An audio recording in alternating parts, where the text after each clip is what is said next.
volver a ver brevemente el hueso coxal, pero esta vez nos vamos a detener a ver la superficie externa del hueso, ya que en la superficie externa hay varios músculos que se insertan o se originan ahí y que de acuerdo a su conformación vamos a poder relacionar las arterias y nervios que pasan por esa zona. Las dos articulaciones que forman la estructura pélvica, como ustedes saben, son la articulación sacroiliaca y la articulación sacrococcygea, que es donde se asienta la sínfisis del pubis, como ven en la cara anteromedial. Lo que nos interesa es la zona externa, y dentro de la zona externa, la zona cotiloidea o la cavidad cotiloidea, que es el acetábulo. Recuerden ustedes que el acetábulo viene a ser la cavidad articular de la articulación de tipo arterial sinovial que forma el hueso coxal con la cabeza del fémur. Esto es un símil o un comparativo muy similar a lo que es la articulación del hombro. Recordar que en la articulación coxofemoral los rangos de articulación son mucho más marcados, más extensos, más estereotipados, y principalmente en esta zona hay un punto de angulación que vamos a ver importante. Se tiene que mantener para evitar que la cabeza femoral salga de la cabeza cotiloidea, a diferencia del hombro, en el cual la angulación que forma la articulación no es de importancia. Como pueden ver, la cavidad cotiloidea está formada por el entrecruzamiento de los tres huesos que forman el hueso coxal, que son el ilio, el isquio y el pubis. Como ven, la zona externa, que es principalmente esta, en la que nos interesa, donde vamos a detallar los accidentes óseos en la parte más superior del recuerdo inferior y medial. En la zona anteroexterna tenemos el ala del ilio, la cresta iliaca en la parte más superior, y tenemos, de acuerdo a su disposición en el plano anatómico anterior y posterior, diferentes accidentes óseos a nivel del ilio, que para esta lámina está en color amarillo. El número 1 viene a ser la espina ilíaca antero-superior y la 2 la espina ilíaca antero-inferior. Antero-superior y antero-inferior. En la parte 3, como número 3, tenemos a la espina ilíaca póstero, porque está en la parte posterior, póstero-superior y póstero-inferior respectivamente. Observamos también en el ala del ilio 2 o 3 líneas remarcadas de características cóncavas hacia la línea media, 2 de ellas y una en un plano más oblicuo, que nos recuerdan las divisiones de las inserciones de los huesos de los músculos glúteos. El número 19 viene a ser la línea glútea posterior, la 20 la glútea anterior y la 21 la glútea inferior. Estas líneas nos van a permitir demarcar las inserciones de los músculos glúteos. Los glúteos son superior, medio, inferior, o mayor, medio y menor, en general y temporal que ustedes lean. ¿Ya? Y estos van a abrir nuevos compartimentos, nuevos planos de profundidad. Así también vemos que en el reborde posterior, que corresponde al hueso isquio, en el número 7 tenemos a la espina ciática o espina isquiática, que es una estructura muy importante, ya que ahí llega uno de los ligamentos, ¿no? Que es el sacro espinoso, que permite la división de los agujeros ciático mayor y ciático menor cuando el hueso coxal se articula con el territorio sacrococcygeo o subcutáneo. En el número 5 encontramos a la escotadura ciática mayor y en la número 6 a la escotadura ciática menor. Por debajo, basal y con proyección lateral inferior, tenemos en el número 8 a la tuberosidad isquiática.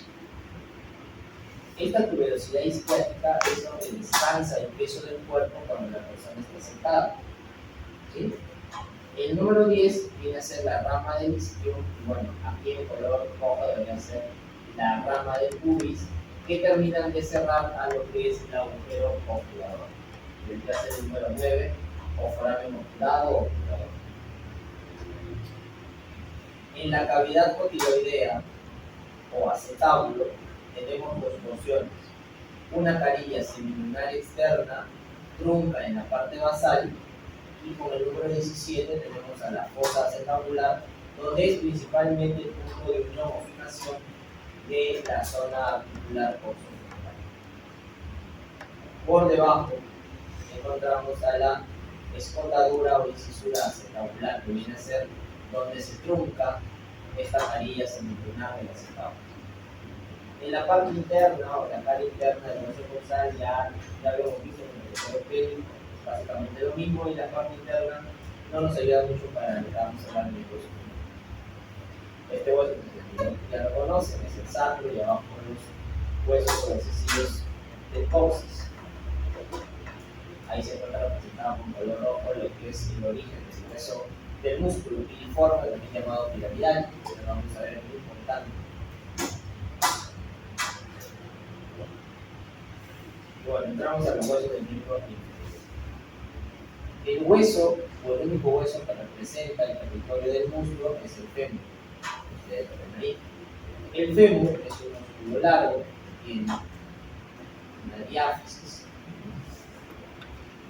dos epífisis, una proximal, una distal y zonas de metáfisis. Claro, ustedes saben que está afilado de crecimiento. En la parte superior, en la epífisis proximal, cuenta con una cabeza femoral, que viene a ser la cabeza articular, la cara articular, que esto va a estar o va a tener contacto en la cavidad condiloidea.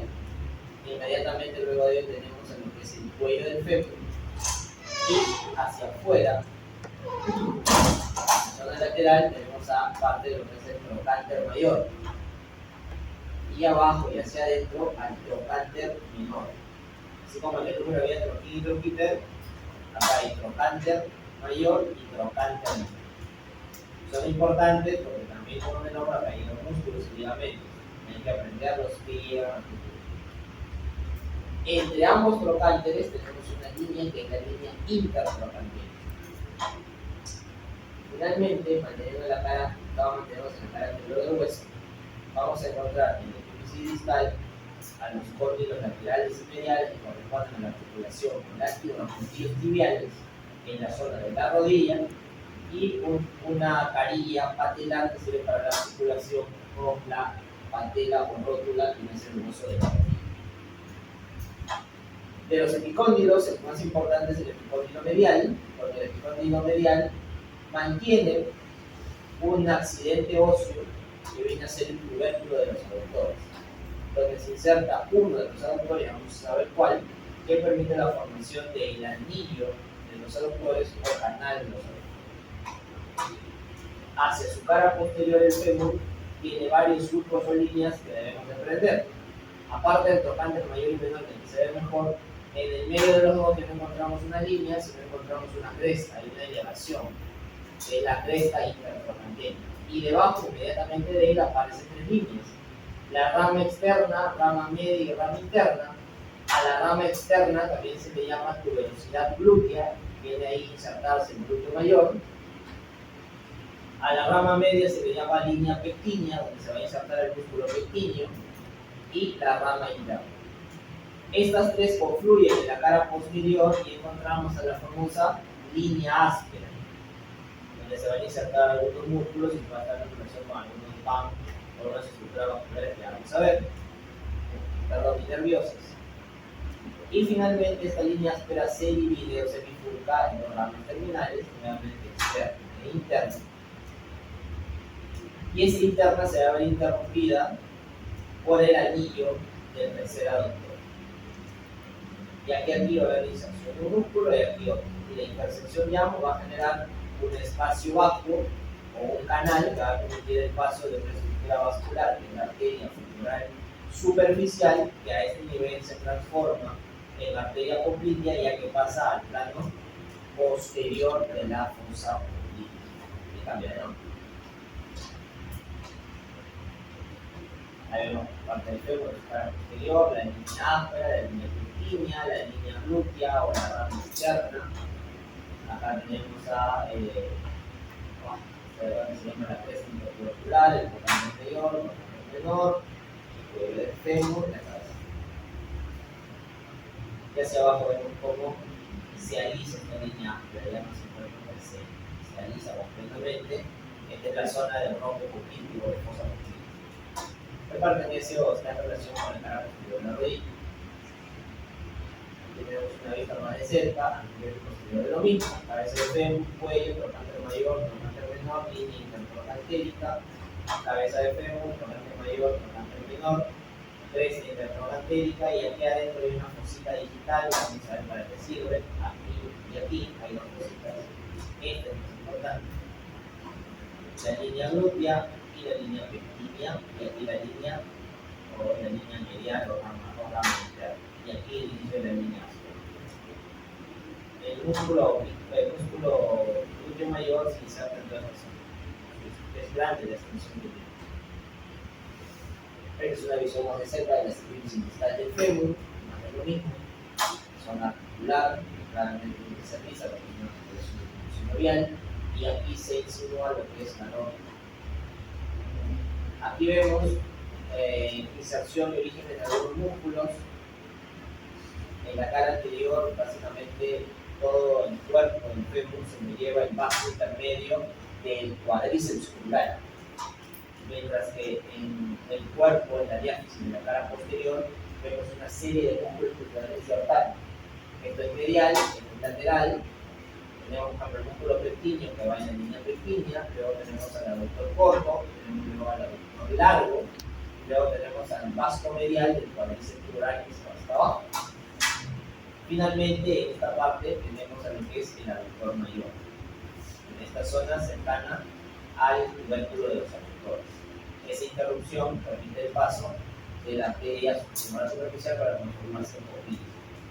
Si vamos avanzando hacia externo, vamos a encontrarnos con ya orígenes del bíceps crural. Así como veo un bíceps braquial en el brazo, también hay un bíceps crural en la región del muslo, pero en la cara posterior. Y como ustedes saben, si es bíceps, vamos a encontrar dos pasos, una porción larga y una porción corta. El de adelante es el cuádriceps, que saldrá 4 vasos. Un vasto intermedio, un vasto externo, un vasto interno y un vasto anterior. Pero vamos a ver a medida que cuando veamos músculos. Y así también vemos músculos en la región, bueno, básicamente del epicóndilo tanto medial, o del epicóndilo medial, como el del epicóndilo lateral.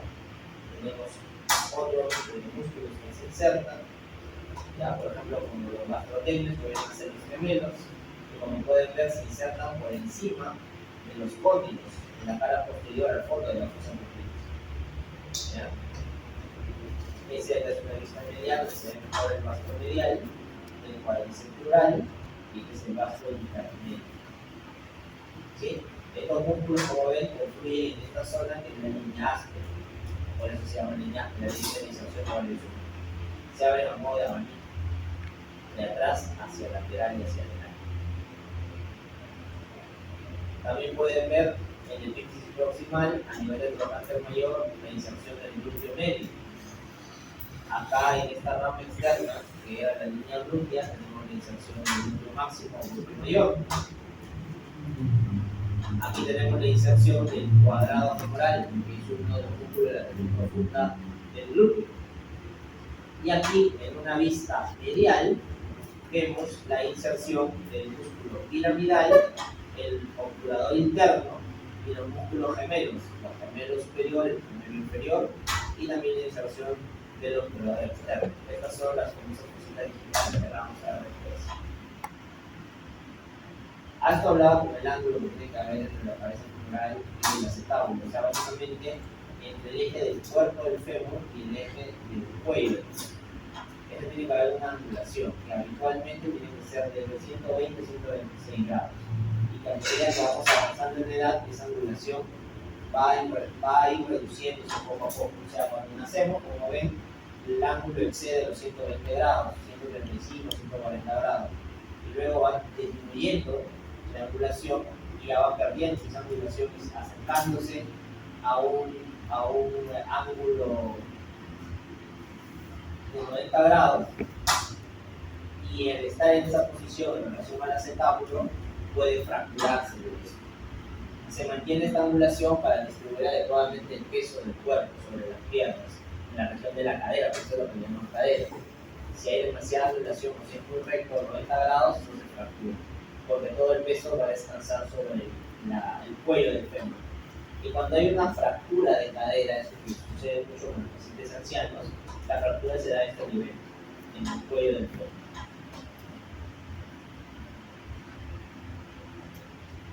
En la parte de la ósea de la pierna pasándose la región de la rodilla, encontramos los huesos que vienen a ser la tibia y el peroné. Ustedes pueden ver la tibia está ubicada hacia la región medial y el peroné hacia el territorio lateral. Observen también que el fémur se articula únicamente con la tibia, el peroné no participa de la articulación con el fémur. En la parte inferior, sí ambos huesos participan en la articulación con los huesos, sobre todo, principalmente con el estrado, que son los huesos del pie. En el medio, al igual que en el antebrazo, tenemos una membrana interósea que genera una articulación de tipo sindesmosis. Hacia adelante tenemos la tuberosidad de la tibia, donde se inserta el tendón patelar o el tendón principal de la región de la rodilla. Cuando vamos a ver, tenemos que observar eso. Aquí tenemos una articulación ilioperonea proximal y acá abajo tenemos otra articulación ilioperonea y acá viene otra más con el astrágalo y se llama ilioperoneo astragalino. Es el nombre correcto de la articulación. Acá tenemos el mayolo medial y el mayolo lateral. El mayolo medial es dado por la tibia y el mayolo lateral es dado por el peroné. Son los famosos mayolos, que son los accidentes óseos que nosotros tocamos cuando estamos en la cara lateral de la región del tobillo y el talón. Hacia los lados laterales de nuestro pie encontramos esos accidentes óseos de características rojas. Esos son los que estamos tocando, son estos mayolos, tanto medial como lateral. En la cara posterior de la tibia encontramos la línea oblicua del sóleo, que como su nombre lo indica es parte de los músculos de la región posterior de la pierna. Ahí está el músculo sóleo y los músculos gastrocnemios. Que finalmente se confluyen en un solo tendón en la parte distal y forman el tendón de Aquiles, el tendón calcáneo. Ahora vamos a ver lo mismo. Igual, vamos a distribuir en relación a accidentes óseos. Lo que sí ahí, como podemos ver en la cara posterior, principalmente hay varias cositas que recalcar. Aquí está la línea del sóleo en la cara posterior de la diástasis de la tibia, y ahí se inserta ese músculo y luego desciende hacia abajo, conjuntamente con los músculos gastrocnemios o gemelos, tanto medial como lateral, que están teniendo un origen a nivel del fémur en la fosa bovina. Ahí bajan y se juntan con el músculo solo. En un plano más profundo vamos a tener al flexor largo del dedo. Vamos a tener al músculo anterior y la parte del sóleo por detrás del hueso del peroné. El músculo sóleo es una especie de sobra porque se hace profundo en la parte vascular y nerviosa. Por ejemplo, las arterias de la posterior, la arteria peronea. Finalmente tenemos el esqueleto del pie, donde tenemos al astrágalo y al calcáneo, que forman básicamente lo que es el eje principal del pie. El astrágalo se articula con la tibia y el peroné, y el calcáneo es principalmente el talón óseo. Nuestros talones son principalmente calcáneos, pueden ver acá. Así como el codo, ¿se acuerdan ustedes que era el cúbito? ¿Cierto? En la letra del cúbito viene a ser el codo. Igual el calcáneo viene a ser un talón. Y el astrágalo viene a ser la cara y articular que articula la pierna con el pie. Esos dos huesos hacia adelante van a articularse con el hueso escafoides, con la llamada del pie navicular, hacia la parte interna y hacia la parte externa con el hueso cuboides. Por delante del escafoides vamos a tener caídas articulares con la primera, segunda y tercera cuña. La primera y segunda cuña se articulan con el hueso escafoides, mientras que la tercera cuña tiene doble caída. Bueno, tiene dos caídas articulares para el escafoides y también para el hueso cuboides, que a su vez se articula también con el navicular escafoides. Y como ustedes pueden ver en el diagrama, la primera cuña solamente se articula con el primer metatarsiano. La segunda cuña se articula únicamente con el segundo metatarsiano. La tercera cuña se articula con el tercer metatarsiano y con parte del cuarto. Y el cuboide se articula con el cuarto y con el quinto. ¿Ya? ¿Sí estamos de acuerdo? Va a ser también lo mismo debajo. Como el cuboide se articula con el quinto y con el cuarto. Y la tercera cuña se articula con el tercero y con parte del cuarto. Y la distribución de metatarso y falanges es la misma que tenemos en la mano. Ahí no hay ninguna diferencia. Primer metatarsiano, segundo, tercero, cuarto y quinto. Estas a su vez se articulan con falanges proximal, media y distal. Para el segundo, tercer, cuarto y quinto dedo. Y para el primer dedo solamente tenemos una falange proximal y una distal. En los pies no tenemos, bueno, sí, habitualmente no encontramos estos huesos que están acá, que son los huesos inconstantes que hay también en el primer dedo de la mano, que son los huesos sesámicos. Son huesos inconstantes que a veces están mezclados con la frondosis y los tejidos celulares. Una vista superior, perdón, es una vista inferior. Los tres puntos de apoyo de todo ser humano en el pie son tres: el calcáneo, la cabeza del primer metatarsiano y la cabeza del quinto metatarsiano. Esos son los tres puntos de apoyo del pie.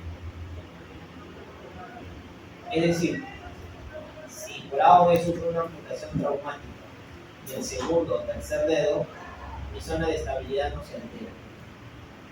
Yo puedo perder el segundo, tercer y cuarto dedo y mi estabilidad no se altera. Pero si pierdo el primero o el quinto, ya voy a tener problemas de estabilidad en el pie. Si pierdo el talón, voy a tener marcadamente alteración de la inestabilidad del pie. Y lamentablemente el primer, el quinto y el talón son las estructuras anatómicas que más se lesionan en los pacientes con pie diabético.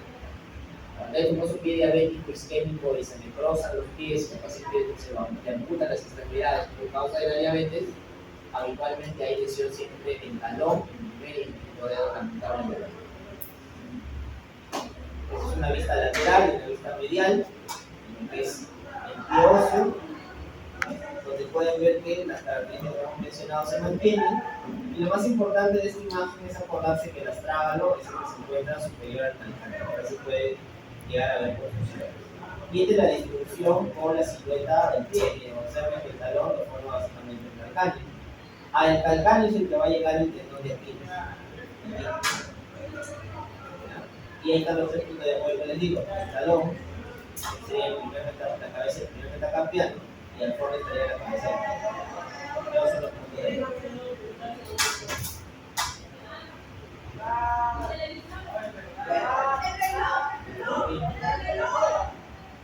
Y bueno, no hay mucho que mencionar. Acá, por ejemplo, lo que se ve es una fractura del calcáneo, está fracturado. El paciente obviamente no puede ponerse, no puede estar en visualización. Listo, ahora vamos a ver lo que es la región glútea. Entonces, la región glútea, para estudiarla tenemos que recordar ligamentos y luego los siguientes socios.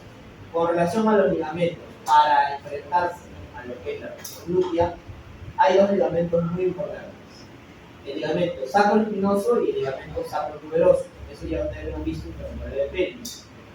El sacroespinoso es el que va de la esquina ciática al sacro y el sacrotuberoso es el que va de la tuberosidad ciática al sacro. Esos ligamentos se entrecruzan, como se ven ustedes ahí. Este sería el sacrotuberoso y este sería el sacroespinoso. Al cruzarse, generan dos espacios que si no hubiera hueso, obviamente no se verían. Al haber esos ligamentos, conjuntamente con los accidentes óseos, se forman estos dos agujeros. Este es el agujero ciático mayor y este es el agujero ciático menor. Aquí está la escotadura ciática mayor y acá está la escotadura ciática menor. Por cada uno de estos orificios o agujeros van a pasar unas estructuras musculares y vasculares. Por ejemplo, por el foramen isquiático mayor pasa el músculo piramidal o piriforme, en la vena, arteria y nervio glúteo superior, la vena, arteria y nervio glúteo inferior, el nervio ciático, que es un nervio grueso y grande y extenso, que va hasta la región de la poplitea, el nervio pudendo, que va inervando el territorio genital, ya lo hemos estudiado, y la arteria y vena pudenda interna, que va a dar la irrigación del territorio genital y el territorio del periné, que también ya lo han visto en el periné. Y el foramen ciático menor permite el paso del tendón del musculador interno, músculo musculador interno, el nervio pudendo y la perimena pudenda interna. O sea, por aquí. En una proyección lateral observamos que la masa o la conformidad de la nalga está principalmente dada por la cantidad de tejido muscular del glúteo mayor. Principalmente el glúteo mayor es de hipertrofia, existe aumento de la silueta a nivel de la nalga.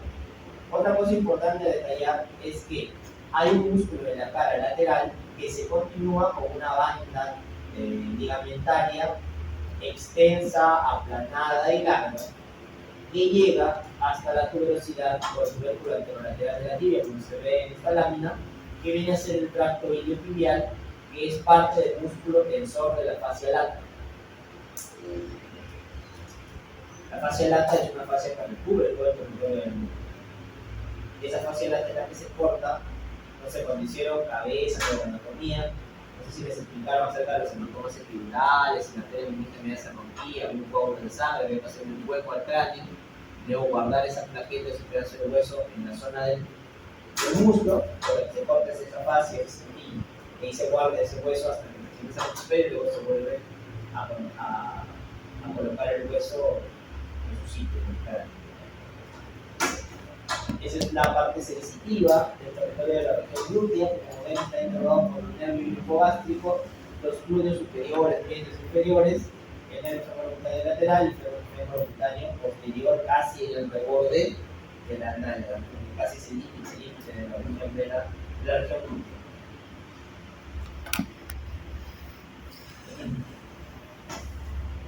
Y bueno, hablamos del glúteo mayor. Pues el glúteo mayor es el músculo más importante, de mayor importancia por la extensión en la región glútea. Como pueden ver, su inserción o su origen está dado entre el hueso coxal y el hueso sacro, y su inserción está dado a nivel de la línea glútea en la cara posterior de la diáfisis glútea. Bueno, en la cara posterior de la diáfisis glútea. Aquí está el glúteo mayor, como ustedes pueden ver, tomando parte de lo que es el reborde de la cresta ilíaca, la cara interna, la zona de tuberosidad que corresponde al origen del músculo glúteo mayor, y parte lateral del sacro, y finalmente su inserción va a estar a nivel de la tuberosidad glútea del fémur, como dice la diapositiva. La inervación lo da el nervio glúteo inferior. Observen eso, ¿no? El músculo glúteo mayor es inervado por el glúteo inferior. Ojo. Y la acción principal es la extensión del glúteo cuando la extremidad está en flexión. Y otra acción muy común que lo vemos en los gimnasios es que contribuye a levantarse cuando una persona está sentada. Creo que esta imagen se entiende mejor. Cuando uno quiere tonificar el territorio glúteo, para otras mujeres, hace ese tipo de ejercicio, donde principalmente trabaja el glúteo mayor. Y el glúteo mayor se activa para poder levantarse y llegar a la posición directa. Pero para eso necesita acción del glúteo mayor, necesita impulsar el torso hacia arriba. Y eso lo hace así. Por eso dice contribuye a levantarse estando sentado. Siempre la posición inicial, el músculo se acciona, se contrae y permite que uno esté en la posición directa. El glúteo medio. El glúteo medio se origina de toda esta fosa, que está delimitada por quién? Por la línea glútea posterior y la línea glútea superior, en la cara externa del glúteo. Y se inserta, como pueden ver, en la cara lateral del anterior mayor, lateral, como bien dice ahí. La inervación del glúteo medio es por el glúteo superior, a diferencia del músculo glúteo mayor que era por el nervio glúteo inferior. Este es por el nervio glúteo superior. Acción, aproximación del muslo y rotación medial del muslo. O sea, este tipo de ejercicio, este tipo de acción a nivel de la extremidad inferior es dado por el glúteo medio. ¿Ya? La separación de la línea media y de una extremidad a otra. Ahí hay una reducción, ¿cierto? De la extremidad inferior, en este caso izquierda. Y el glúteo menor que está o se inserta por debajo de la línea glútea superior, por encima de la línea glútea inferior, en la cara externa de la lateral, como se ve aquí, y se va a insertar en la cara anterior del trocánter mayor. El trocánter mayor en su cara anterior. Y inerva el nervio glúteo superior, es decir, el glúteo medio y el glúteo menor son inervados por el glúteo superior, por el nervio glúteo superior. Mientras que el músculo glúteo mayor es inervado por el glúteo inferior, nervio glúteo inferior.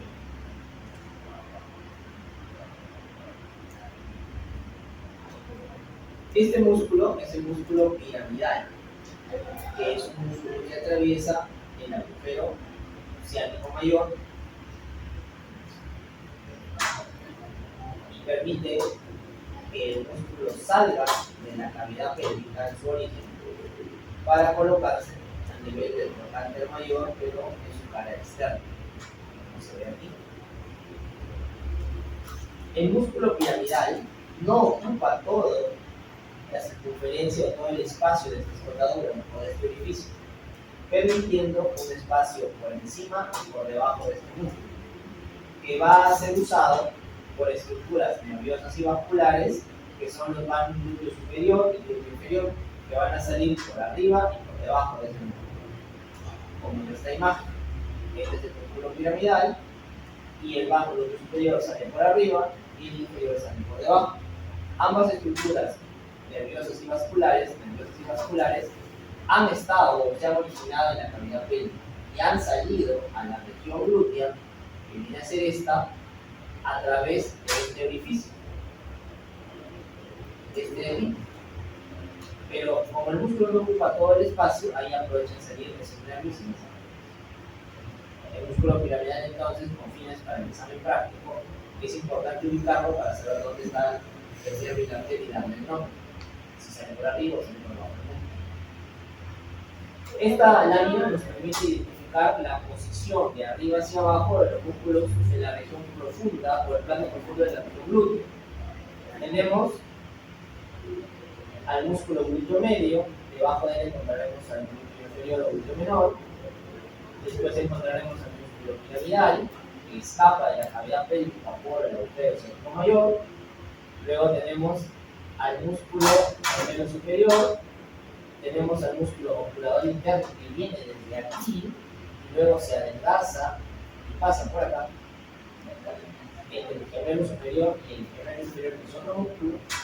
Y finalmente tenemos el músculo cuadrado femoral y cuadrado femoral para esta diapositiva. Lo vemos por sencillo.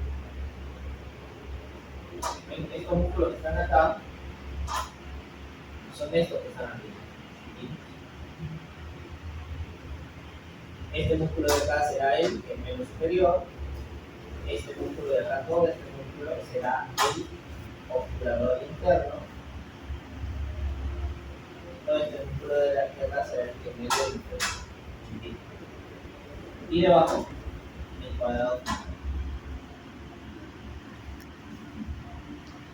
Miren qué importante el músculo piramidal, porque no solamente nos permite identificar los vanos glúteos, sino también me permite decir que por debajo del músculo piramidal nace este nervio muy importante, que es el nervio ciático. Nace por debajo del piramidal y pasa por encima de todos estos músculos de la región profunda glútea. Y luego sigue su camino por la cara posterior del músculo. El músculo piramidal, como ya hemos visto, parte de la cara anterior del sacro, el ligamento sacrotuberoso, y se va a insertar en el borde superior del trocánter mayor, y la acción principalmente es un rotador externo.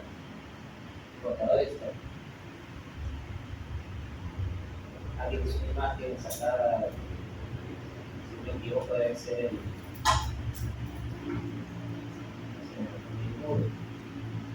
este de aquí, que está seccionado sobre el glúteo medio, este es el glúteo inferior o glúteo menor, el músculo piramidal, el gemelo superior, obturador interno, gemelo inferior y cuadrado femoral. Ahí están todos. Acá se le llama rayo ligamento, acá hay otro más. Saco tuberoso y saco espinoso y se forman las cavidades. Los orificios. El obturador interno, que es lo que básicamente su inserción en la cara pélvica de la membrana obturatriz, o sea, nace por encima de la membrana obturatriz y se inserta en la fosa trocantérica o fosita digital del fémur, esa fosita digital de la cual hablábamos. Se dan cuenta, se inserta en la cara interna del tronco medio, no por fuera. Igual también son rotadores externos. Los gemelos superior e inferior también son rotadores externos. Y estos se insertan también en la fosita digital del fémur o la fosita digital del trocánter mayor. ¿No? Todos se insertan por acá. Este que es el cuadrado femoral, que este de acá se inserta en la cresta intertrocantérica. Y este también puede ser rotador externo.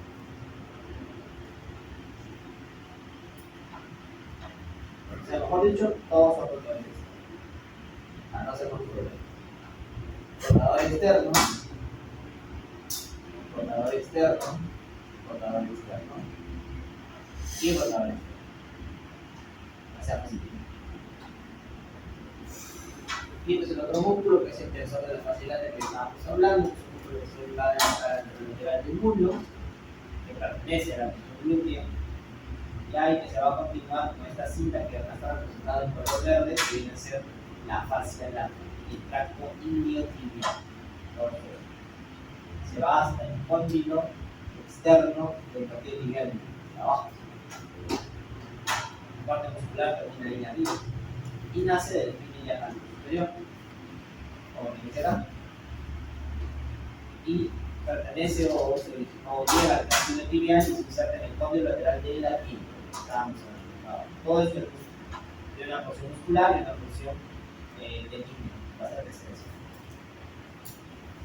Este músculo se encarga de separar y rotar medialmente el músculo, o sea, aleja el músculo de la línea media y lo rota medialmente hacia él. La irrigación, bueno, como deben de suponer, está básicamente dada por el vángulo superior y el vángulo inferior. Recordar que el vángulo inferior pertenece también al mismo eje de la arteria pudenda interna, como ustedes. ¿Ya? Y la arteria circunfleja femoral medial y la otra que viene por acá son ramas del territorio del ván femoral común y femoral profundo. ¿Cómo se ve acá? Miren ustedes cómo este es la arteria hipogástrica que conecta el pelvis, este sería el tronco anterior, este sería el tronco posterior. El tronco posterior está pegado a la escotadura asiática mayor y por encima del músculo piramidal se escapa y se va hacia la glútea, la parte de atrás. Y da la arteria glúteo superior. El tronco anterior, que es visceral, da una rama terminal, que viene a ser la glútea inferior, y escapa de la cavidad pélvica y se va a la cavidad glútea por debajo del músculo piramidal, pero todavía pertenece al agujero ciático mayor. Y esta otra arteria, que viene a ser la arteria pudenda interna, que es rama del mismo tronco del que termina saliendo la glútea inferior. Esta puede internar toda la vuelta y se anastomosa con arterias del territorio del vángulo femoral, conjuntamente con ramas de la región de la arteria pudendis. Lo hacen un circuito cerrado de anastomosis aquí del territorio pélvico y genital externo.